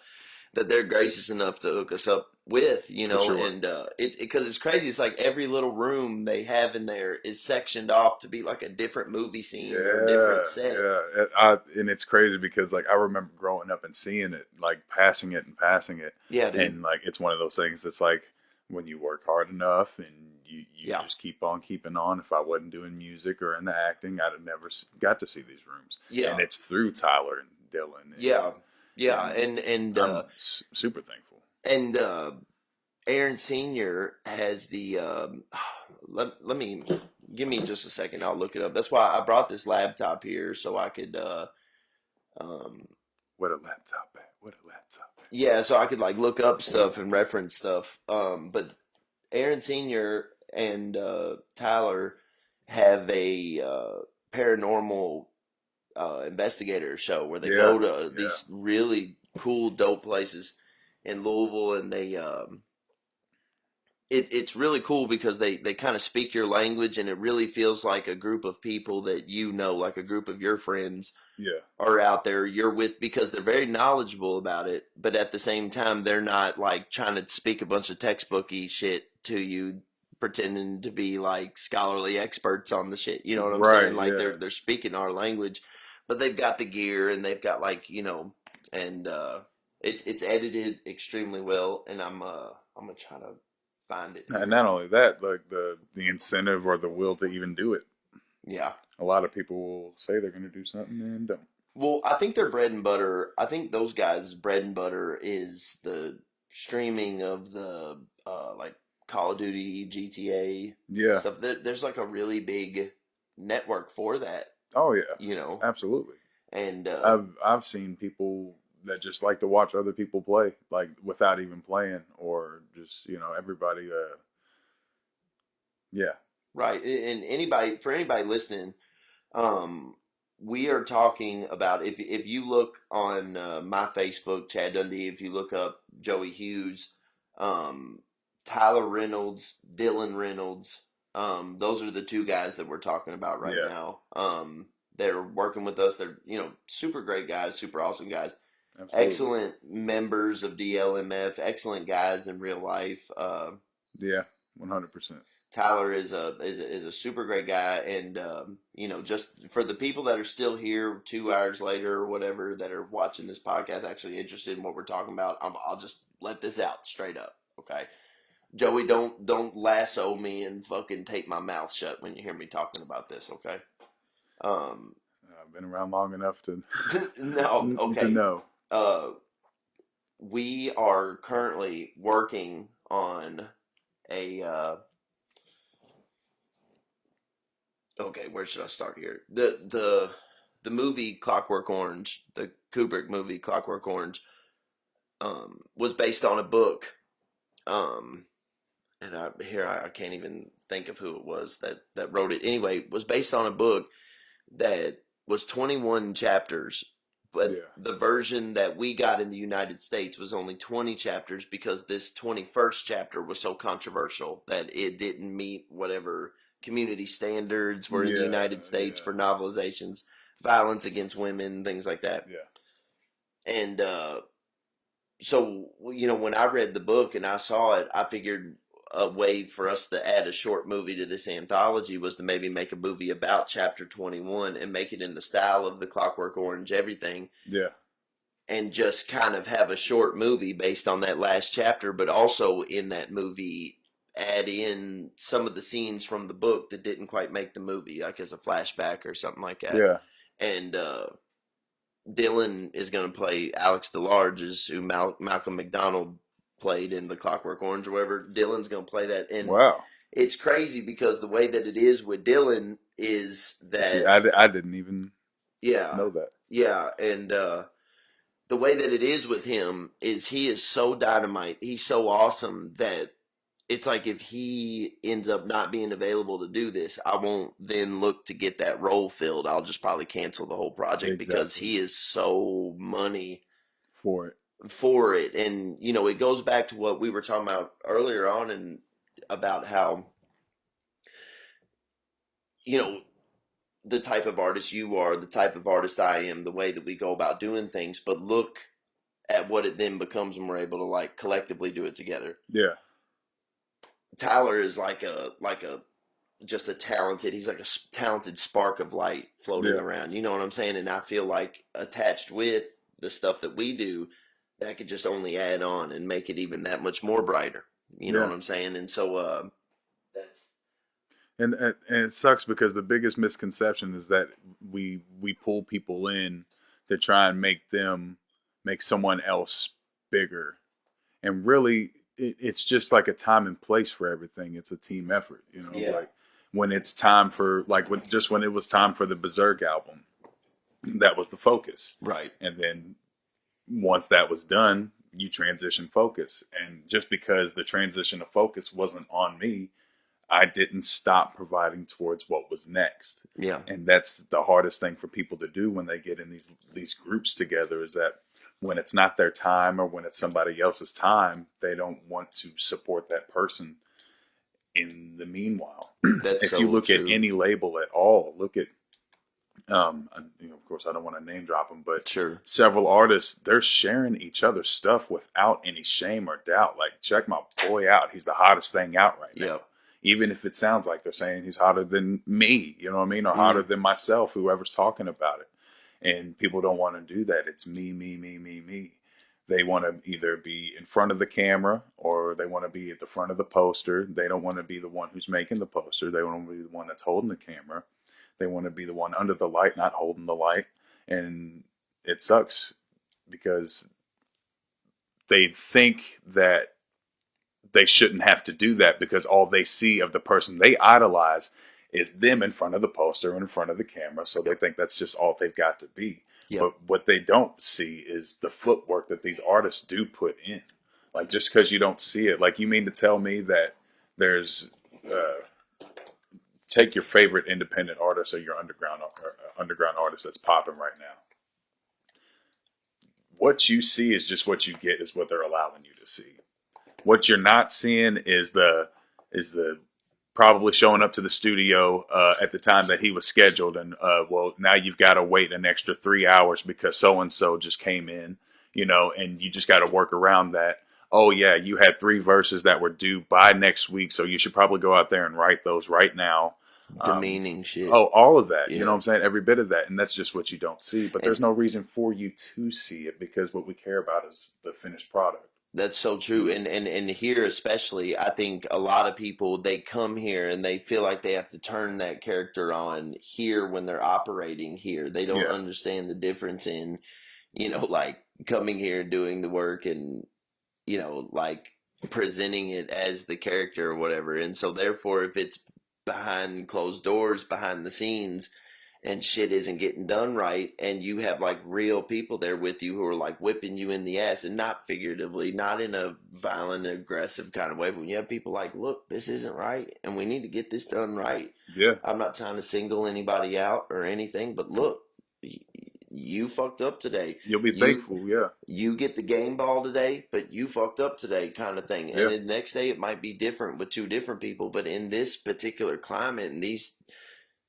some of these people that I've worked with, it's like that doesn't mean that today this person's on the chopping block and this person gets the game ball. It's like, right, yeah. It means that there are now 4 people against me. If 2 people were on the chopping block this day and 2 different ones this day, it doesn't matter how much I praised either one of them the other day. That's 4 people against me now, and people don't see it that way because I think they feel like the support for this is just an assumption. I'm not trying to act like I know what anyone thinks or anything, but I think they know that the support for the scene is so low, that the fan support is so low, that they feel like the other artists who believe in it are the only ones to play that shit to. Yeah.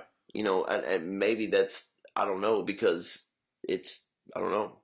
It's kind of ridiculous. And another thing that I think a lot of people have a misunderstanding, especially when it comes to you, is that, like, just like how you can give somebody the game ball and somebody else fucked up today, you're the type of person that allows somebody else to come up and sell you the same thing. Right. There's been, like, you've asked for my opinion and my advocate plenty of times on things, and I've been like, no, I don't think so, Yeah.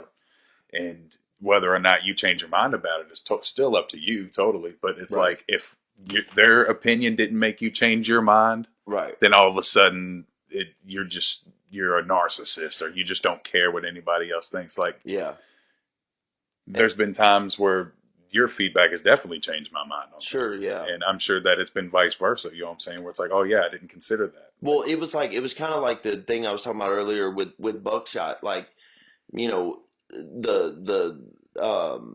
when I saw that, it was not like a very encouraging type of thing that he was saying. It was, very tough lovish, if, because he clearly loves the scene. He clearly loves to do the stuff. He does a great job at it. He's been doing it forever. He's, well-rounded and respected and stuff. I mean, so, He clearly loves the scene, and so a post like that is like a tough love kind of thing. And maybe Yeah. even if I didn't see it then that way, maybe I see it now. But even if I didn't see it that way then, I still made sure and never came at somebody like him with a fucking Yeah. marker on a CD ever again. You You know know, what I mean? yeah, like And so somebody might have done.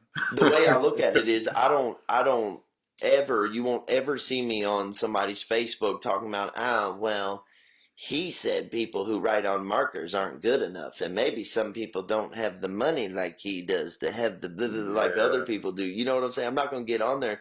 I'm going to kind of like sit back and realize and kind of respect where he was coming from, understanding that at the end of the day, the end result is something better happened. And I can see that and appreciate that. And I think that we're lacking big time around here with that kind of thing. Just a higher level of thinking. I think people are, mistaking the real world for like training day, or they're pretending they're caught up in some kind of like, some kind of movie scene or something like that, and Yeah. they I, look, I don't know, I can't really think or speak or worry about anybody else or anything, but I just think that in the game right now, from the way I see it, there's just like kind of like a lack of focus on the things that are important. Yeah. Everybody's fussing over who's paying for the most numbers or whatever, who's Yeah. got the most organic numbers or whatever, when really all it's about is giving people who enjoy music and a variety to listen to. That's really all it should be about. Yeah. If we're all walking around here poor as shit, if we're all here rich as shit, like there's enough out here for all of us. Yeah. You think about this, and don't allow me to get on a tangent, but I mean, you think about this, like when Floyd Mayweather fought Conor McGregor, he made enough money to give every single person in the United States $1 million, and he would not have missed any wealth at all. Like he would still be a wealthy person and give every single person in the United States $1 million. If you don't think there's enough to go around for Yeah. everybody to make it, for everybody to enjoy the shit, and what I'm saying,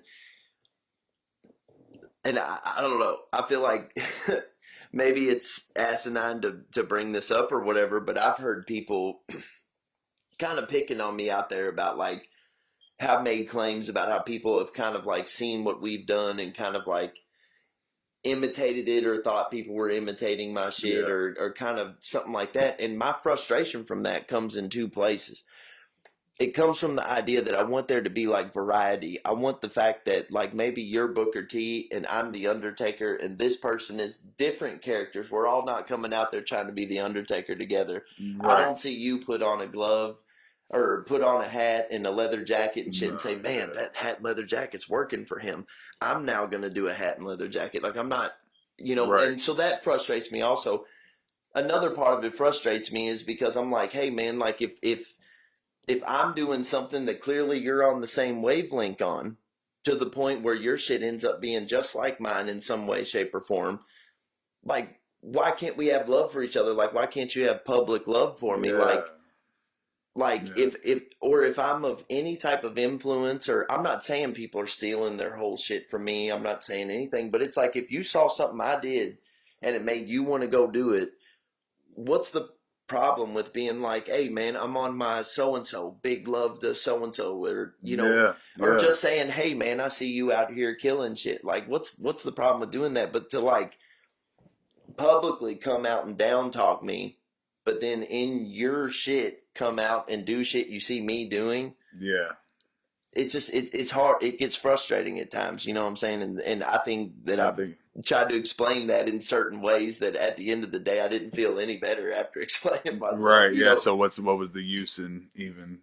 Anybody that I have to ever explain that to, they're always, even if I said the downright perfect thing to them that left them speechless, the next day or the next minute they'd have something else they could come at me with. It's Yeah. just um it's a workload in itself, just even having to like not keep up with it, like entertain it, but to just even see what all of it is. It's like a Yeah. you know but at the end of the day, I'm like, I think to myself, I'm like, okay, so what am I like charged with? Like what's the charge here? Like Yeah. what are y'all saying I did wrong here? Like, Right. because it's a bunch of people telling a bunch of anti me stories, but it's just them telling me they don't like me.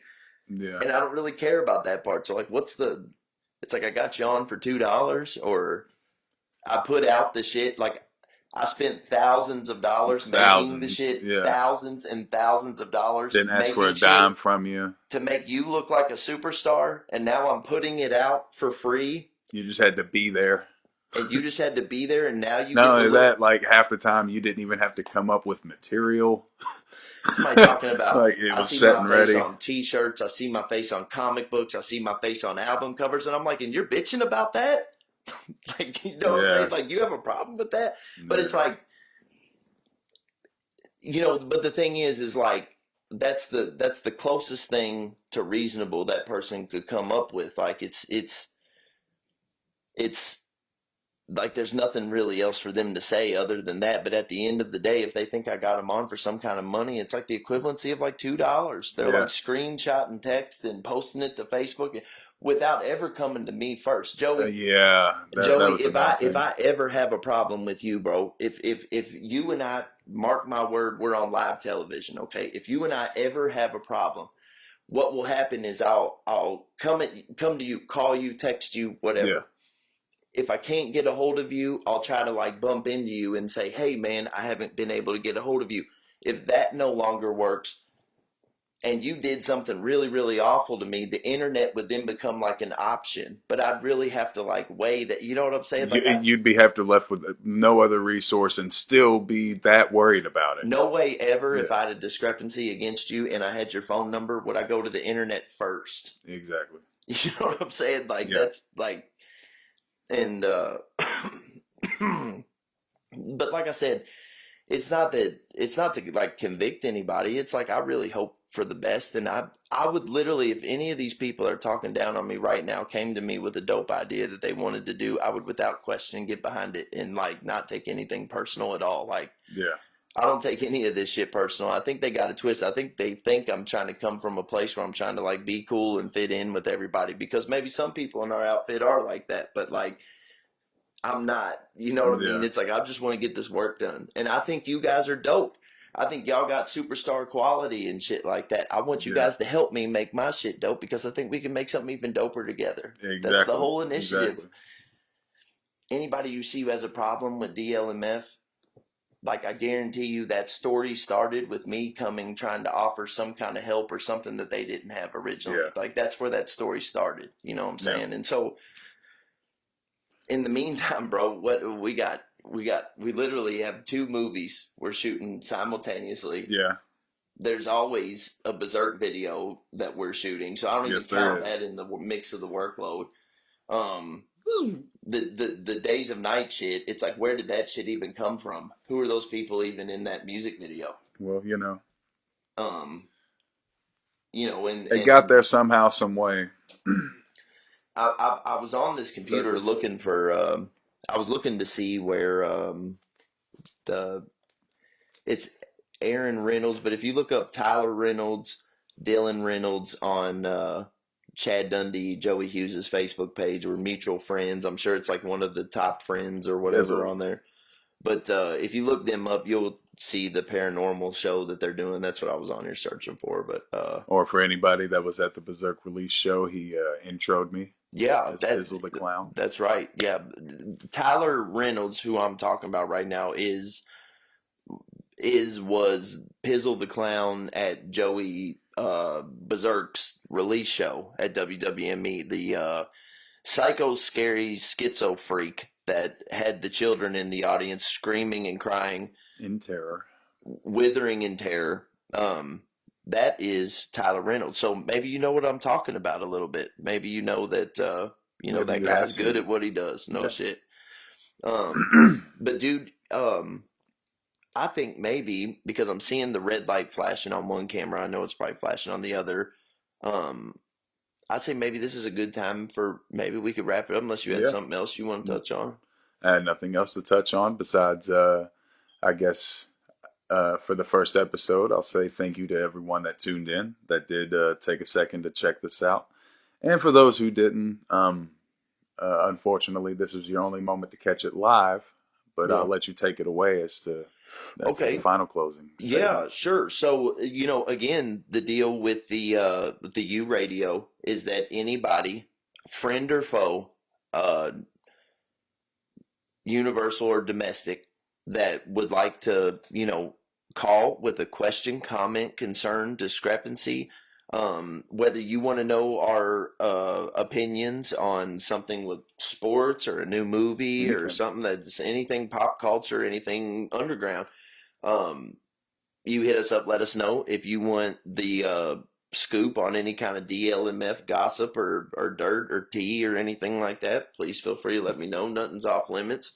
Um, Yeah, if you've heard anything left field or outside of what you think is normal, we're right here.